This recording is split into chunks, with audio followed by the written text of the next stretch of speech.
Nós conversar com o meneer Oliver Arindel, chairman de Ava Airways, que ainda conta-nos de declaração do ministro de Finanças, senhor Jardim, e ela amplia riba informação aqui. If all of our documents were not in place, then the minister, interim minister, should have denied the permit. But he did not deny the permit. He told everyone in Curacao on national TV that the permit was denied, and we as Ava heard it, we were shocked.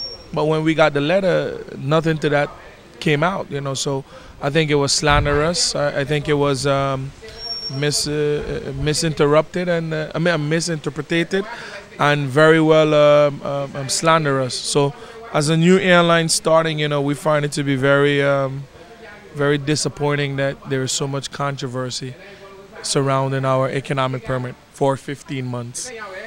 Você quer que possivelmente saque algo para trobar bolso de ganhar bolso permite em real? Well, what they wanted to do is, well, I'm assuming that they wanted to frustrate us, so we just give up and leave. But Ava is here to stay. You know, we're not going nowhere. We're here to stay.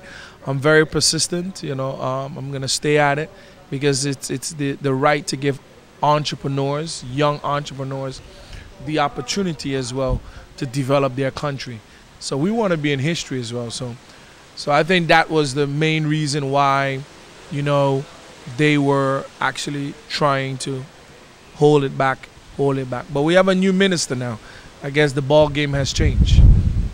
Você quer que agora aqui solo vai vir com algo especial, exclusivamente dordi depois que o ministro Jardim avisa palavra na cena, você solo vai fazer algo?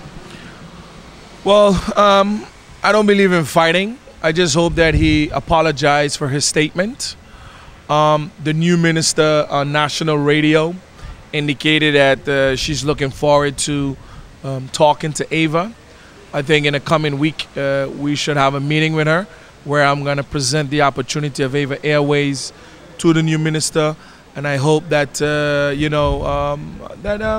we're granted the economic permit after that by short order, and I think all will be fine. I think by then, yeah, I think so. Yeah, I'm positive. There's nothing else not to be positive. What is so wrong about the venture? It's innovative. It's located here, and we always want to be in compliance with the law. We just want to be treated fairly, and we thank you for your support as well. All right.